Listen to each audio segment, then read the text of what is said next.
My name is Emily Johnson. I'm 32 years old, and 2 years ago, I woke up in a hospital bed in Seattle with no idea how I got there. My face was swollen, one eye was completely shut, 3 ribs were cracked, my nose was broken, and I had a concussion so bad the room spun every time I tried to lift my head.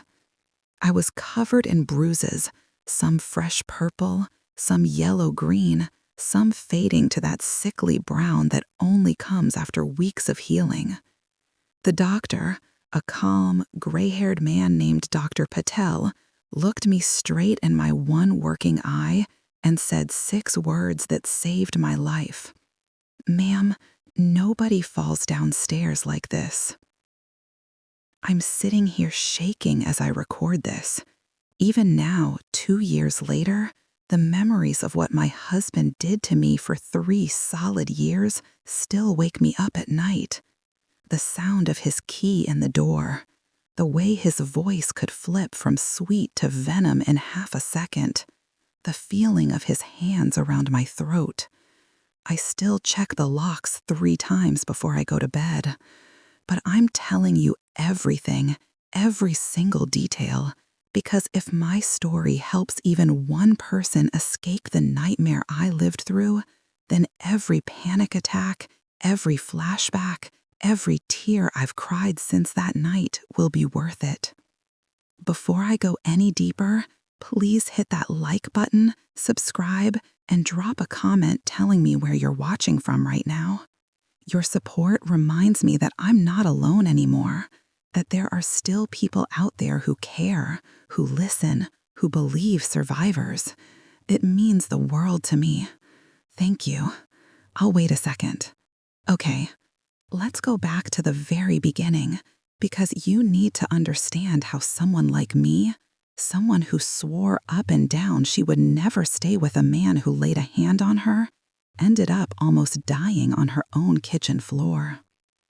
6 years ago, I was 26, happy, confident, and completely clueless.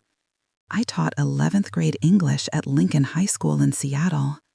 My classroom smelled like dry erase markers and teenage perfume, and I loved every chaotic minute of it.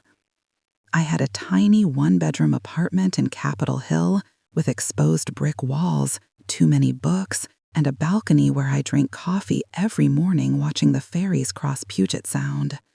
Life was good. I thought I had it all figured out. Then I met Thomas Johnson.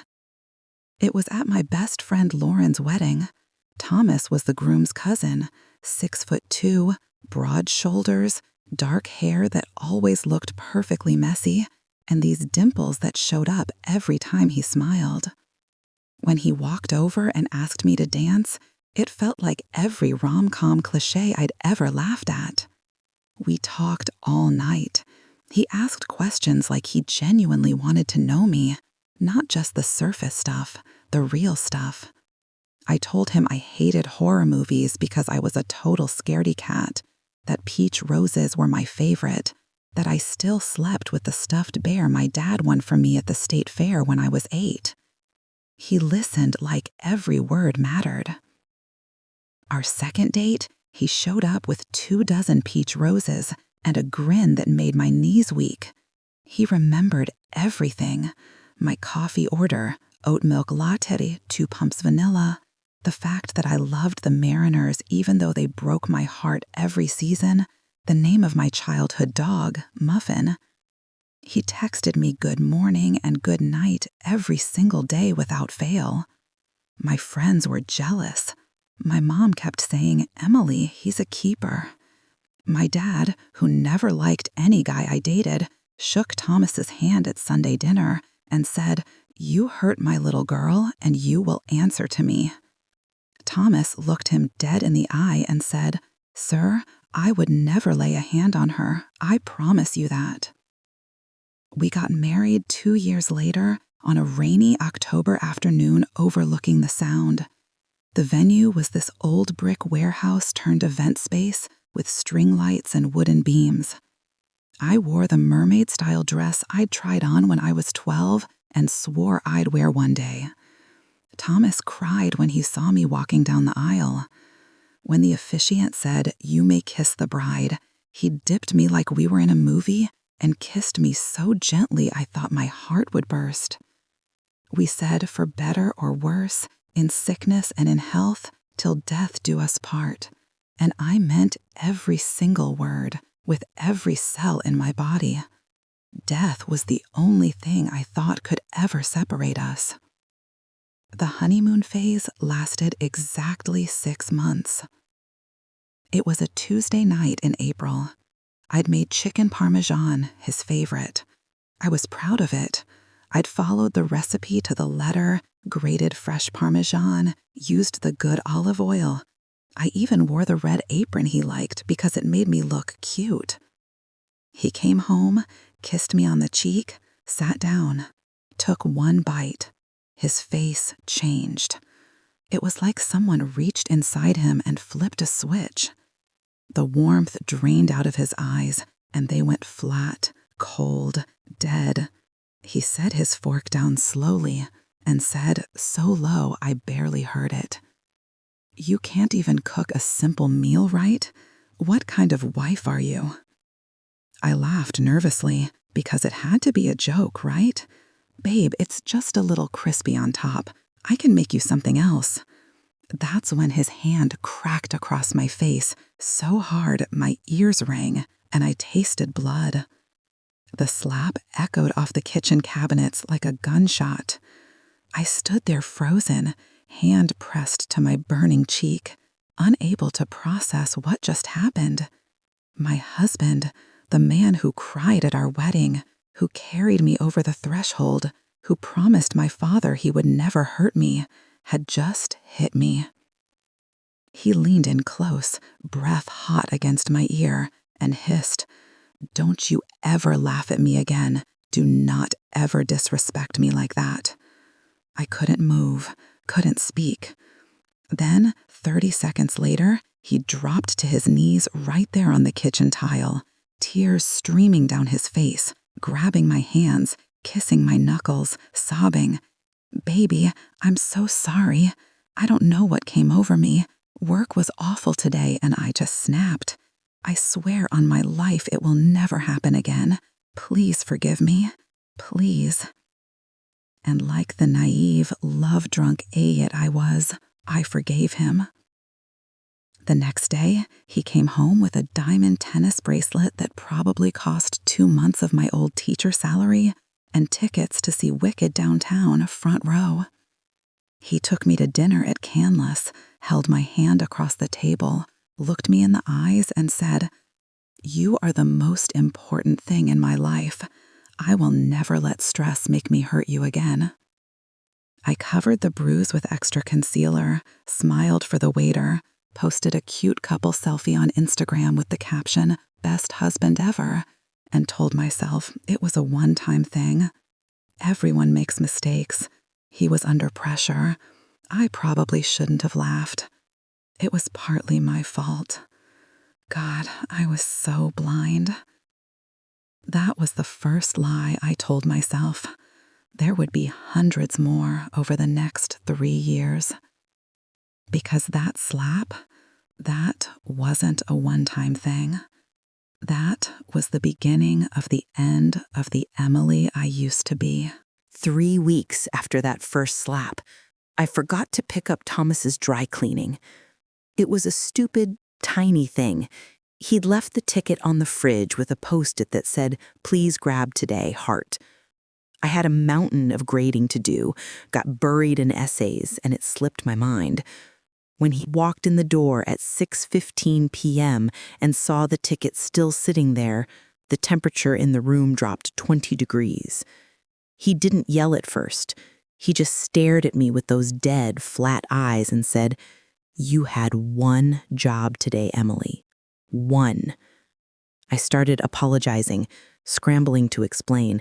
But before the words were out of my mouth, he grabbed a fistful of my hair at the scalp and slammed me face first into the kitchen wall. The impact knocked the air out of my lungs. I felt my lips split against the drywall. He yanked my head back so hard I thought my neck would snap, then hissed into my ear, "You have one job as my wife. One. To take care of me, and you can't even do that right." Then he threw me to the floor like I weighed nothing and walked away to pour himself a drink. I lay there on the cold tile, tasting blood, trying to understand how the man who brought me peach roses could do this. That night, the cycle locked into place. Violence, tears, apology, gifts, honeymoon period, new trigger, repeat. And every single time, the violence got worse. He started isolating me in ways so subtle I didn't notice at first. A pouty, "Do you really need girls' night when you have me at home?" turned into, "I guess your friends are more important than your husband." Then came the screaming rages if I even mentioned leaving the house without him. Within 6 months, I had stopped seeing Lauren, stopped answering group texts, stopped going to Sunday dinners at my parents' house. My world shrank to the 4 walls of our house and whatever mood Thomas woke up in. He made me quit teaching, said we didn't need my income, that my place was at home, taking care of him. I cried for 3 days straight, but he wore me down with the silent treatment, then love bombing, then threats. I turned in my resignation and watched the career I loved disappear. Without my own paycheck, I had no money, no independence, no escape route. The beatings became daily, literally daily. If the laundry wasn't folded the way he liked it, punch to the stomach where no one would see. If dinner was 5 minutes late, kick to the thighs that left boot-shaped bruises. If I looked at him wrong, fingers around my throat until my vision tunneled and I saw stars. He was careful, always where clothes could hide it, stomach, back, upper arms, thighs. He called it discipline, said I forced his hand because I refused to learn, said if I were a better wife, he wouldn't have to correct me. I became a master of cover-up. Long sleeves in July, turtlenecks when it was 80 degrees, scarves indoors. I wore sunglasses inside the grocery store and told cashiers I had migraines. I lost 23 pounds in 4 months because the constant anxiety made food turn to ash in my mouth. My collarbones stuck out like coat hangers. My eyes went hollow. The spark everyone used to say I had, gone. I looked like a ghost because I felt like one. I tried to leave exactly once. It was after a night so bad, I coughed blood into the toilet for an hour. While he was at work, I packed a small duffel, 2 pairs of jeans, 3 t-shirts, my passport, and the $400 I'd hidden in an old tampon box for over a year. I drove to a rundown motel off Aurora Avenue, paid cash, and sat on the lumpy bed, shaking with hope for the first time in forever. I thought I'd done it. I thought I was free. 6 hours later, the door exploded inward. He'd tracked my phone, he said. He dragged me out by my arm, so hard the manager came running, but Thomas flashed his charming smile and said, "Just a little marital disagreement, sir. We're fine." The manager backed off. I learned later Thomas had told everyone at work I was unstable and prone to episodes. People were already primed to believe his version. He threw me into the passenger seat, drove home in silence, and the second the front door closed, he beat me worse than he ever had. Closed fists over and over to my ribs, my back, my face. Between punches, he screamed, "You are mine. You belong to me. If you ever try to leave again, I will kill you, and I will make sure no one ever finds the body." Then he forced me to sit on the kitchen floor while he took photos of the damage. "For insurance," he said, smiling, "so you remember what happens when you disobey." That night he cried, of course, begged forgiveness, said he couldn't live without me, bought me a new car the next day, a white Audi Q5 I never asked for. I stopped fighting. I stopped hoping. I just survived. He took total financial control, closed all our joint accounts, gave me a debit card with a $150 weekly allowance for groceries. I had to bring receipts for every single purchase. If I was even $2 over, he'd make me strip so he could check for new bruises and then add fresh ones. I wasn't allowed to work, wasn't allowed friends, wasn't allowed to see my family unless he was present. My mom's calls went to voicemail so often, she eventually stopped trying. I heard the hurt in her voice the last time we spoke, and it broke something inside me. I started wearing makeup to bed so I didn't have to look at my own reflection in the morning. I flinched at loud noises. I apologized for breathing too loudly. I walked on eggshells in my own home, timing my movements to his moods, praying every day that maybe today would be a good day. Most days, it wasn't. There were nights I stood in the bathroom with a bottle of his sleeping pills, counting them out one by one, thinking how peaceful it would be to just swallow them all and never wake up. The only thing that stopped me was a tiny flicker of the old Emily, the one who used to quote Maya Angelou to her students and believe people were fundamentally good. That tiny flicker whispered, "Not yet. Just hold on one more day." So I held on, day after day after day, until the night I couldn't hold on anymore. The night he finally went too far, and I passed out on the kitchen floor covered in my own blood. But that night is a story for the next part. If you're watching this and any of this sounds familiar, the excuses, the isolation, the way he twists everything to make it your fault, please hear me. It is not your fault. You are not crazy, and you do not deserve it. There is a way out. I promise you there is. Thursday, October 12, 2 years ago to the day. I still remember every second until the moment the world went black. Thomas always came home angry on Thursdays. Something about weekly executive meetings at his company set him off. I'd learned to dread Thursdays the way sailors dread storms. That week, I did everything I could to make the evening perfect. I went to Whole Foods and bought the most expensive ribeye they had.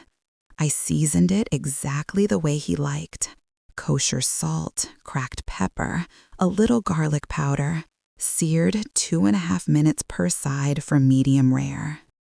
I made garlic mashed potatoes from scratch, steamed green beans with almond slivers, set the table with the good plates, chilled his favorite IPA, and lit the stupid vanilla candle he claimed calmed him down.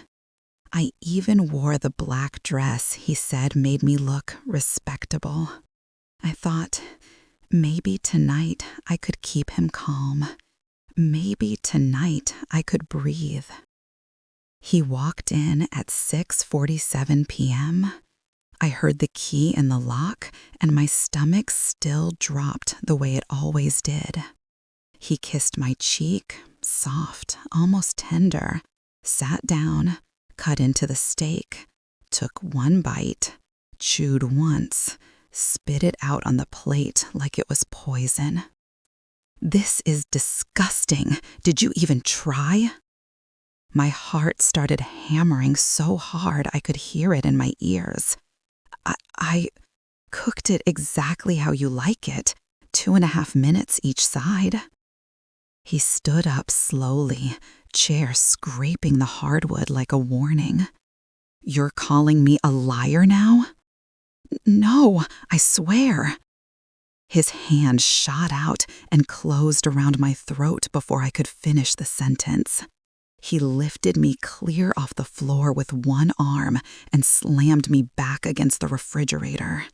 My head cracked against the stainless steel. Pain exploded behind my eyes.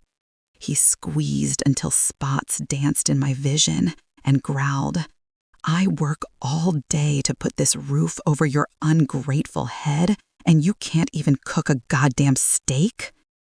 Then he threw me to the ground, and the kicking started.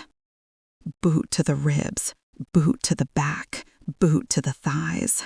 I curled into the smallest ball I could, arms protecting my head, silently begging him to stop. He didn't. He was somewhere else, somewhere beyond rage. He yanked me up by my hair, fist cocked, and started punching my face. I felt my nose break with a sickening crunch. Blood poured into my mouth, metallic and warm. I tried to crawl away, and he kicked me again, harder. Something inside my chest snapped like dry kindling. I couldn't breathe. The room tunneled. The last thing I remember is his fist coming at my temple and thinking very clearly, "This is how I die." Then, nothing. I don't know how long I was out. Minutes, an hour.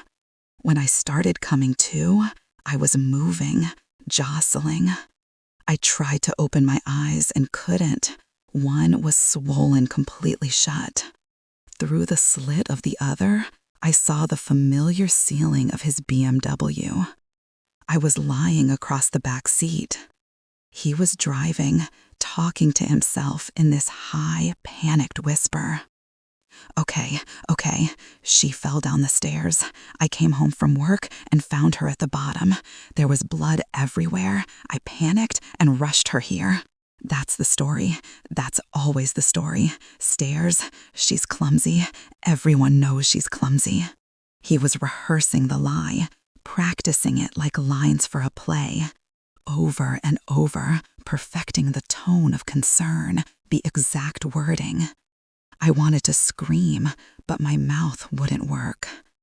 Every breath felt like knives in my ribs.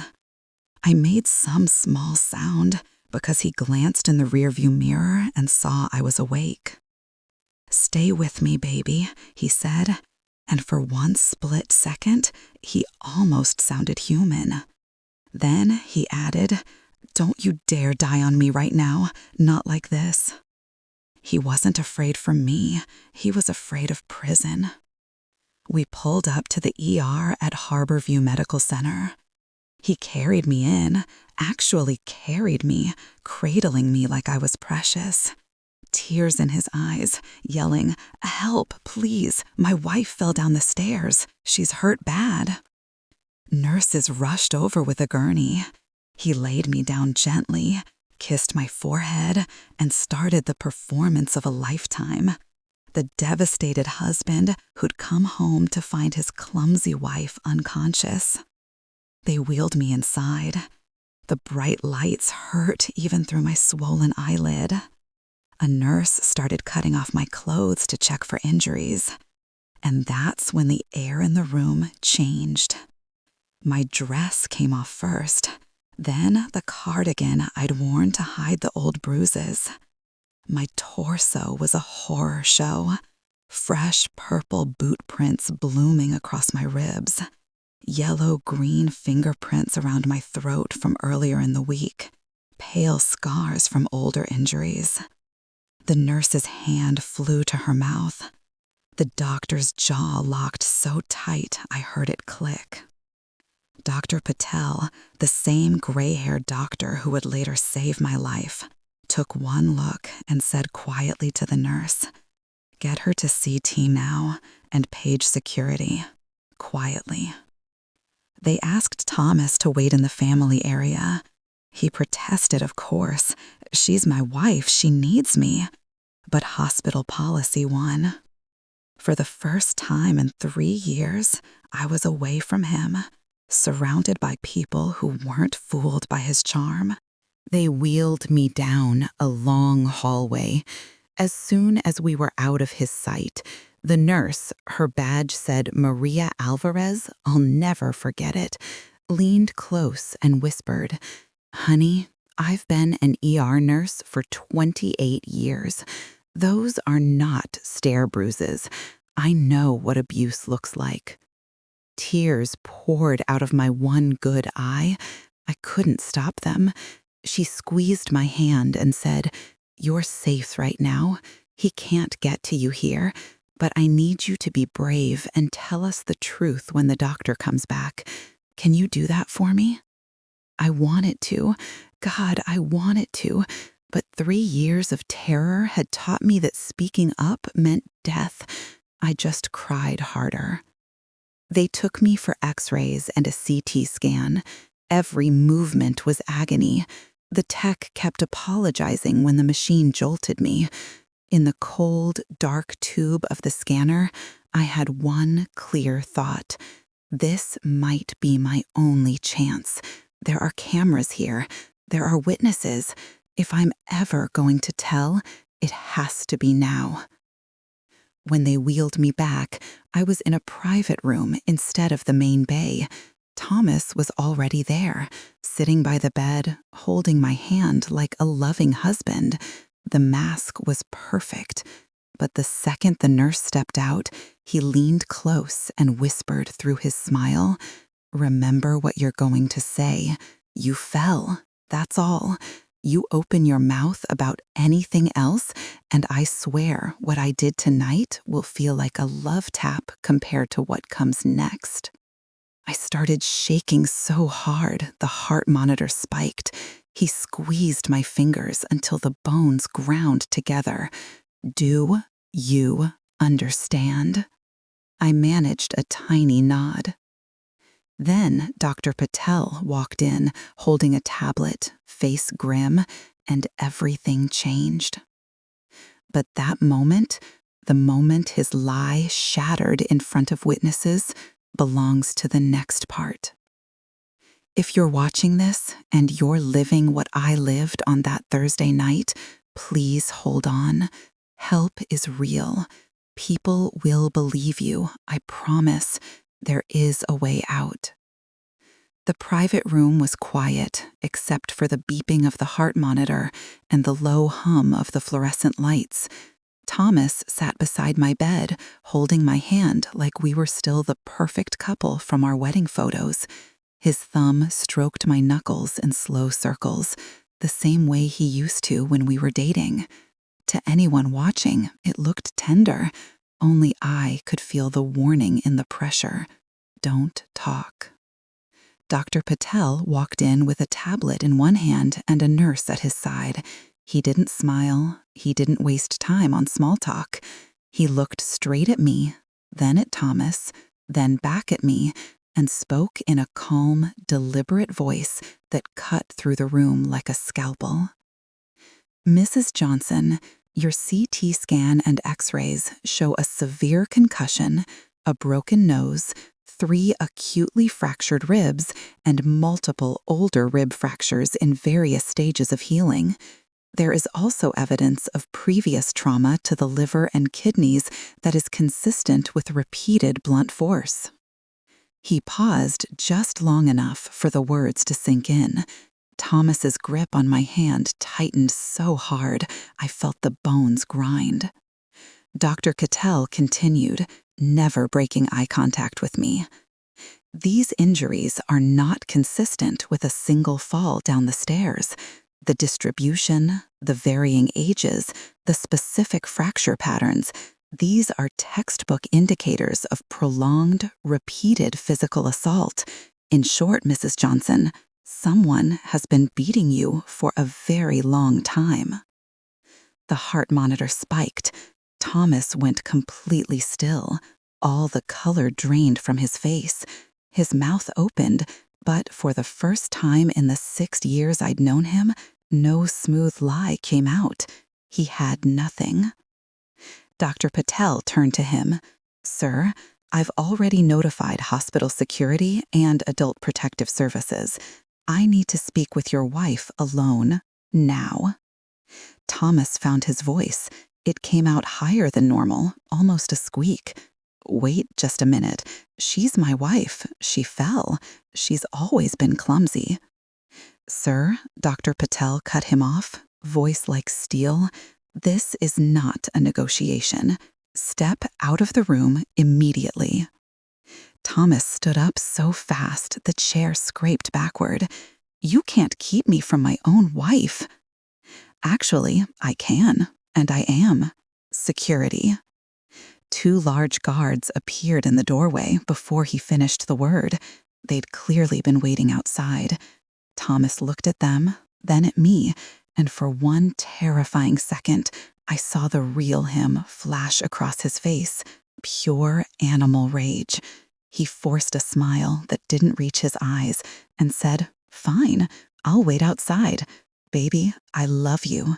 Tell them the truth." The last 4 words were a threat wrapped in sugar. The door closed behind him. The click of the latch sounded louder than a gunshot. And then I broke. Everything I'd held in for 3 years exploded out of me in one long, guttural scream. I screamed until my cracked ribs felt like they were tearing apart, until the heart monitor went haywire, until Nurse Maria was holding me and rocking me like a child, whispering, "It's okay, honey. Let it out. You're safe. You're safe." When the sobs finally slowed to hiccups, Dr. Patel pulled a chair up to the bed. He didn't rush me. He just waited. When I could breathe again, he asked quietly, "Emily, did your husband do this to you?" I looked at the door. I looked at the guards standing outside the glass. I looked at Maria's kind eyes. And for the first time in 3 years, I told the truth. Yes. 1 word, 3 letters. It felt like jumping off a cliff. Once I started, I couldn't stop. It all poured out. The first slap over chicken parmesan, the night he dragged me back from the motel, the daily punches, the strangling, the threats, the way he'd rehearsed the stairs lie in the car. I cried so hard, I threw up into the little pink basin they use for that. Maria held my hair back and kept saying, "We believe you.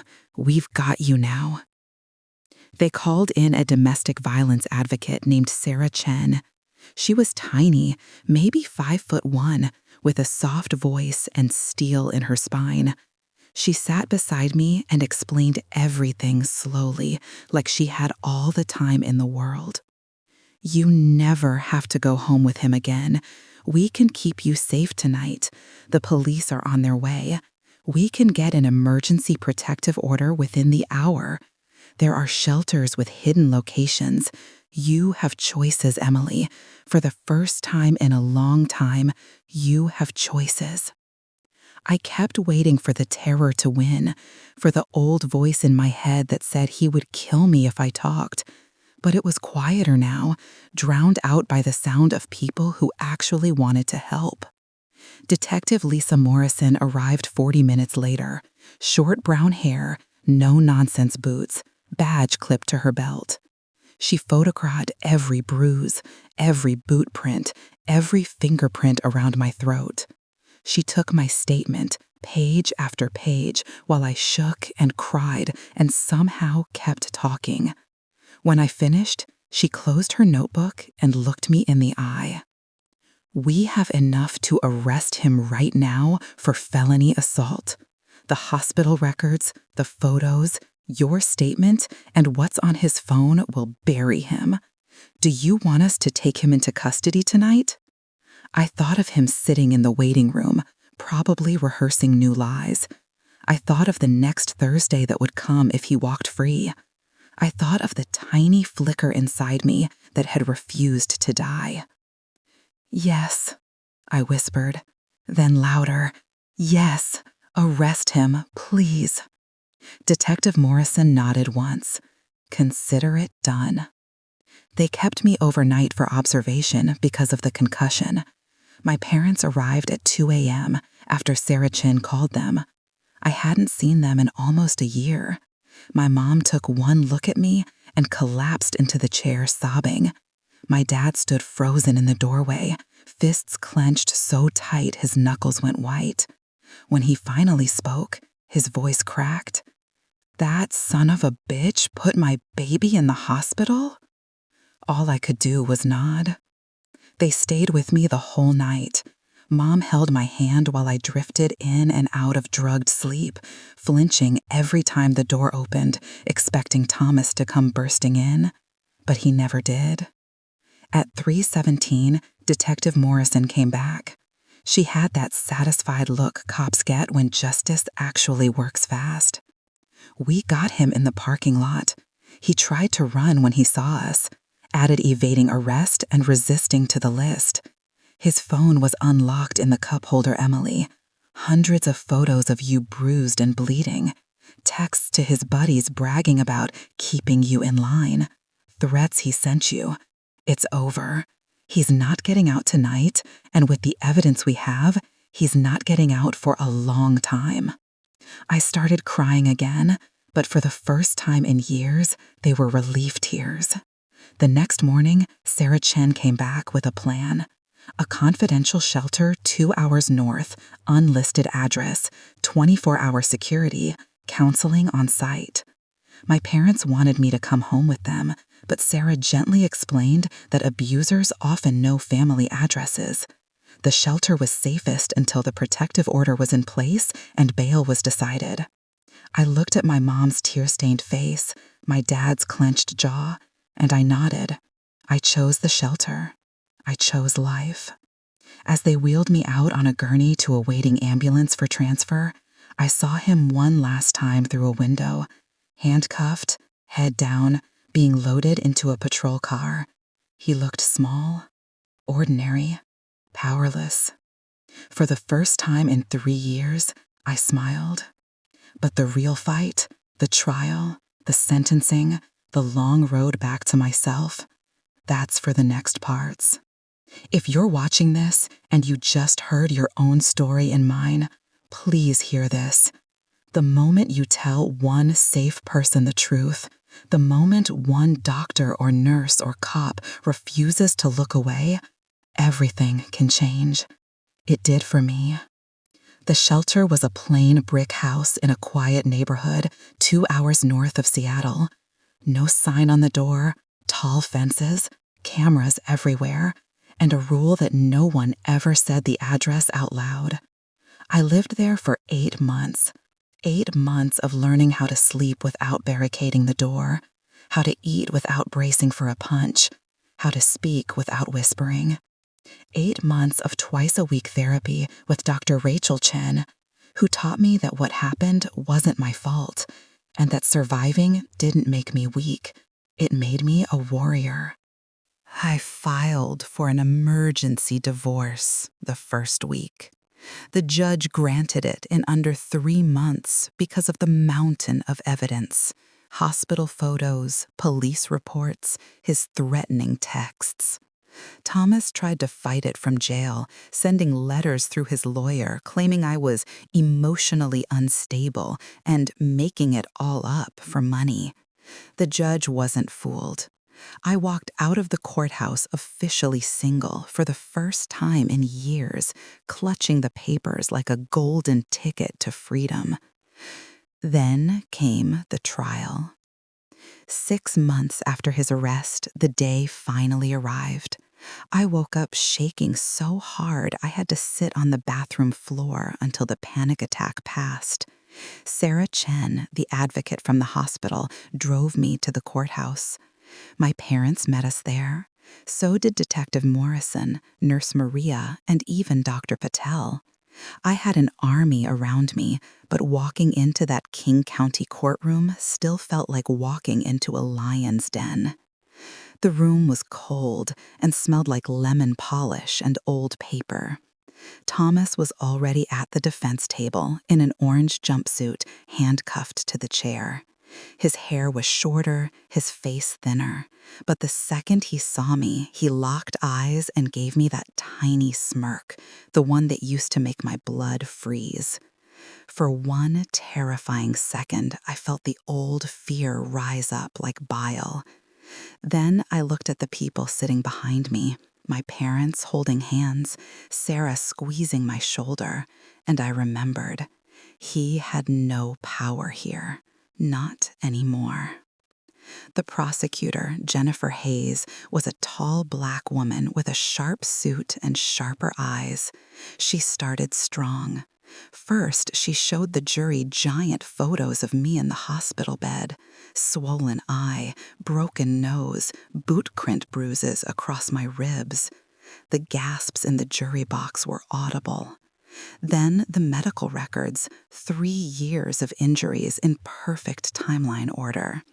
Dr. Patel took the stand and explained in calm, clinical detail how impossible it is to get those injuries from falling downstairs. Nurse Maria testified about the moment she whispered, "Those aren't stair bruises," and how I broke down the second Thomas was out of the room. Detective Morrison showed the jury his phone, hundreds of photos he'd taken of me after beatings, texts to his friends bragging about teaching me a lesson, and one message to me that read, "If you ever leave, I will hunt you down and make sure no one finds the pieces." The courtroom went dead silent. Then it was my turn.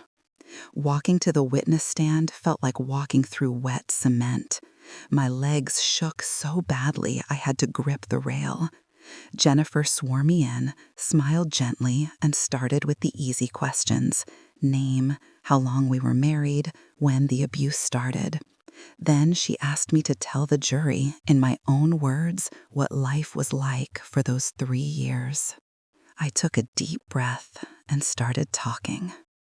I told them about the chicken parmesan slap, about the night he dragged me back from the motel, about the daily punches, the strangling, the way he'd make me sit still while he photographed the damage.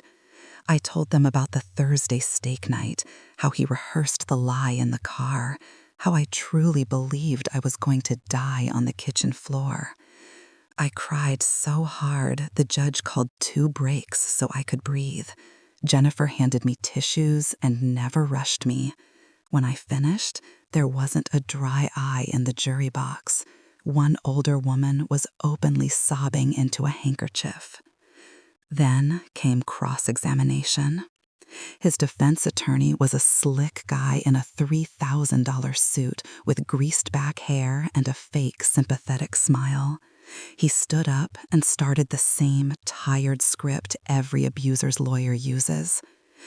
"Mrs. Johnson, that's quite a dramatic story. 3 years is a very long time to stay with someone who allegedly hurts you every day. Why didn't you leave sooner?" I looked him dead in the eye. Because he told me he would kill me if I tried. And I believed him. He proved it the night he found me at the motel and beat me so badly I couldn't walk. "But you could have called the police at any time, correct?" He took my phone, controlled my money, isolated me from everyone. And even if I had called, I was terrified they wouldn't believe me or that he'd hurt me worse the second they left. "Isn't it possible some of these injuries were accidental? My client says you've always been clumsy." Anger flared hot and bright in my chest. No one accidentally breaks their own ribs 3 separate times. No one accidentally gets boot prints on their back. Your client beat me, strangled me, kicked me when I was down, and photographed it like trophies. Those were not accidents. That was torture. He tried a few more angles, suggesting I was mentally ill, that I made it up for the divorce, that I was vindictive. I answered every question calmly and clearly. When he implied I was lying for attention, I looked straight at the jury and said, "I spent 3 years hiding bruises with makeup and long sleeves. The last thing I wanted was attention." When I stepped down, my legs almost gave out, but Jennifer caught my elbow and whispered, "You were incredible." I believed her. Thomas took the stand next. He cried fake tears, claimed I was unstable, that I hurt myself and blamed him, that I was punishing him for wanting to leave the marriage. But the evidence didn't lie. When Jennifer cross-examined him, he got flustered, contradicted himself 3 times, and finally snapped at her, "You don't know what I had to deal with." The jury saw the real him for 30 glorious seconds. The trial lasted 6 full days of testimony and evidence. Closing arguments were on a Friday. The jury got the case at 11 a.m. and came back at 5:12 p.m. 6 hours. I held my mom's hand so tight I left marks. The foreperson stood up and read the verdict. On the charge of aggravated assault in the first degree, we find the defendant guilty. On the charge of domestic violence with aggravating circumstances, guilty. On the charge of false imprisonment, guilty. On the charge of felony evasion, guilty. Guilty. Guilty. Guilty. Guilty. The words echoed in my head like church bells. Thomas's head dropped. The smirk was gone. For the first time ever, he looked small and scared. I looked him right in the eye and smiled, a real smile, the first one in years. 2 weeks later, we returned for sentencing. I walked to the podium clutching my victim impact statement. Thomas sat in shackles, staring at the table. I looked him dead in the eye and read every word without a single tear. I told the judge how he stole 3 years of my life, shattered my trust, gave me nightmares I still wake from screaming.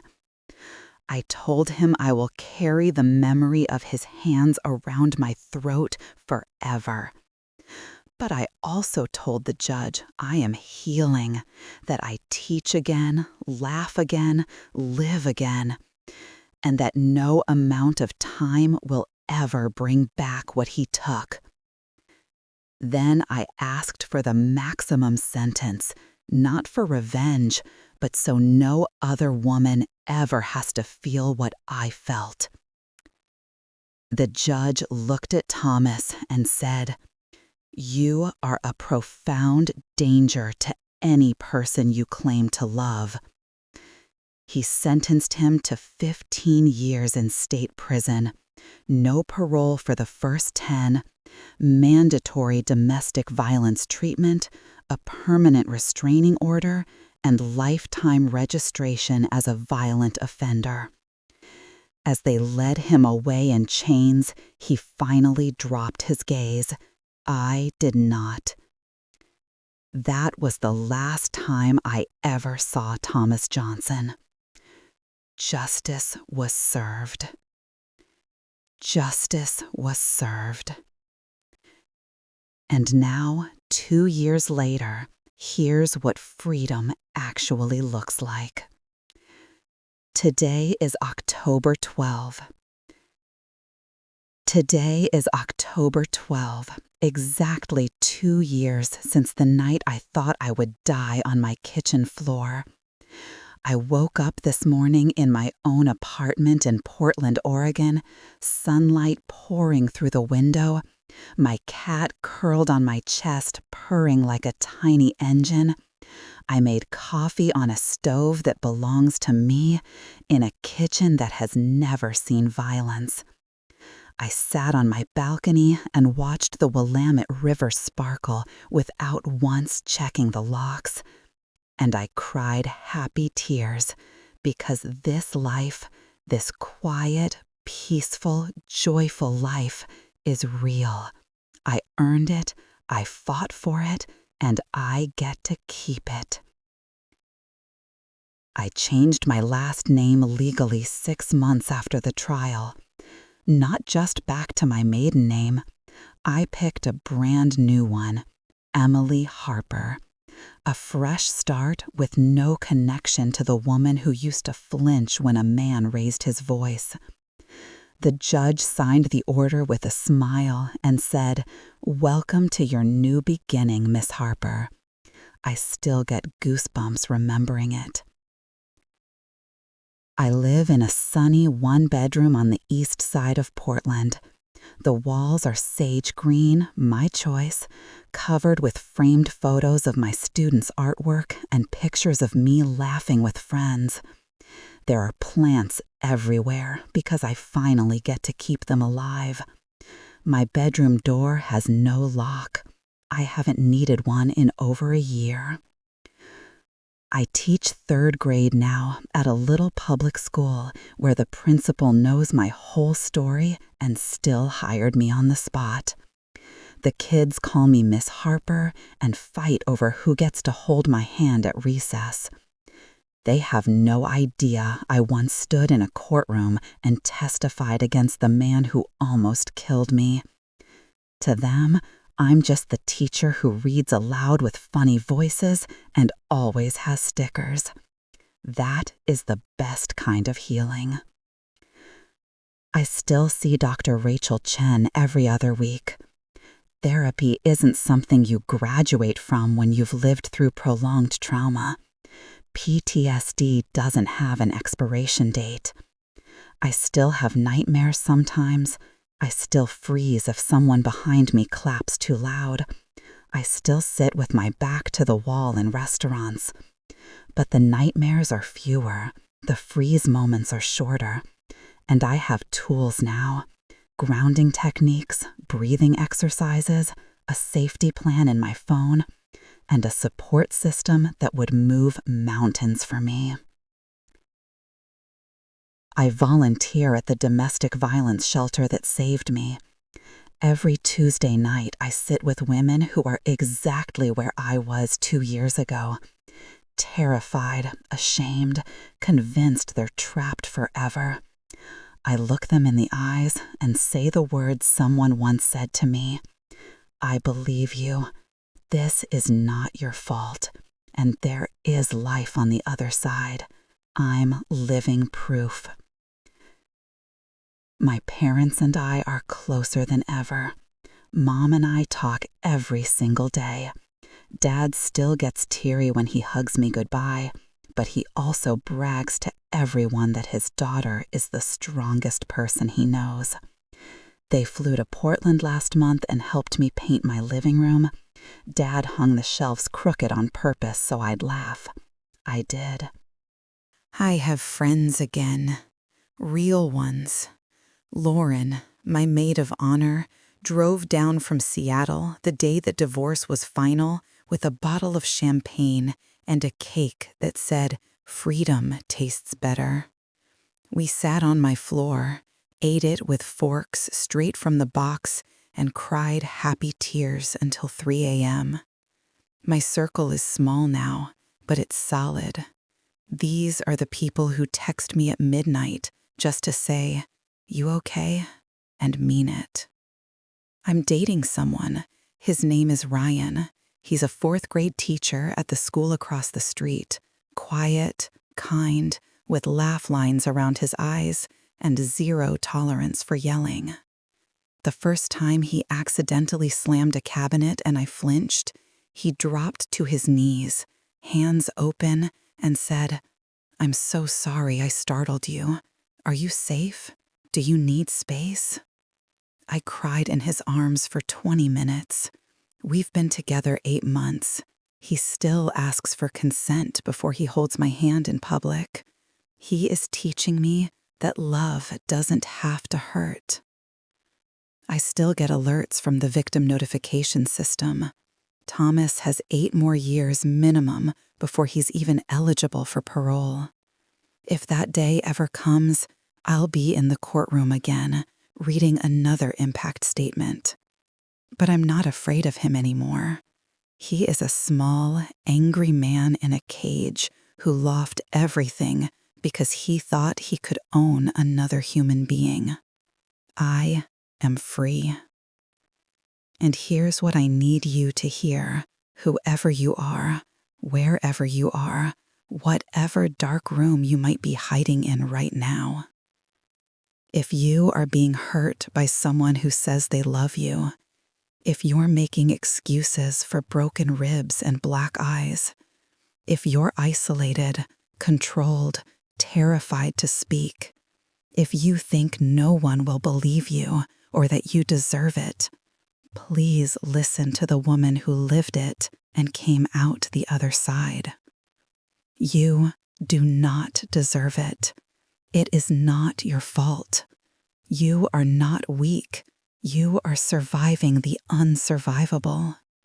There are people who will believe you the first time you tell the truth. There is a life waiting for you that is gentle and bright and safe. That life is worth every hard moment of leaving. It is worth the panic attacks and the paperwork and the nightmares. It is worth it to wake up without dread, to laugh without looking over your shoulder, to make your own choices about what you eat for dinner and what color you paint your walls. If you are in danger right now, call or text the National Domestic Violence Hotline, 1-800-799-7233. Call or text START to 8878. They are confidential, 24/7, and they will help you make a safe exit plan. If you're not ready to leave yet, start documenting photos of injuries, screenshots of threats, a hidden journal. Those things become evidence when you are ready. If someone you love is showing the signs, ask the hard question gently and believe whatever answer they give. You might be the first person who refuses to look away. You might save a life. 2 years ago, I was convinced I would either die at his hands or live in that prison forever. Today, I am drinking coffee on my balcony, planning a weekend hike with Ryan, grading spelling tests with a red pen shaped like a flamingo, and recording this video for you. Monsters lose in the end. Love wins. Healing happens. And you, beautiful, terrified, incredible you, are so much stronger than you know. Thank you for walking this journey with me. Thank you for believing survivors. If this series helped even one person take that first step toward freedom, then every tear I cried telling it was worth it. Please share this if you can. Like, comment, subscribe, whatever platform you're on. Let's flood the internet with stories of survival so the next Emily knows she is not alone. I'm going to go hug my cat now and eat ice cream for dinner because I can. You deserve that kind of freedom too. You are worth saving. You are already enough, and you are so, so loved. This is Emily Harper, signing off. Stay safe, stay strong. I believe you.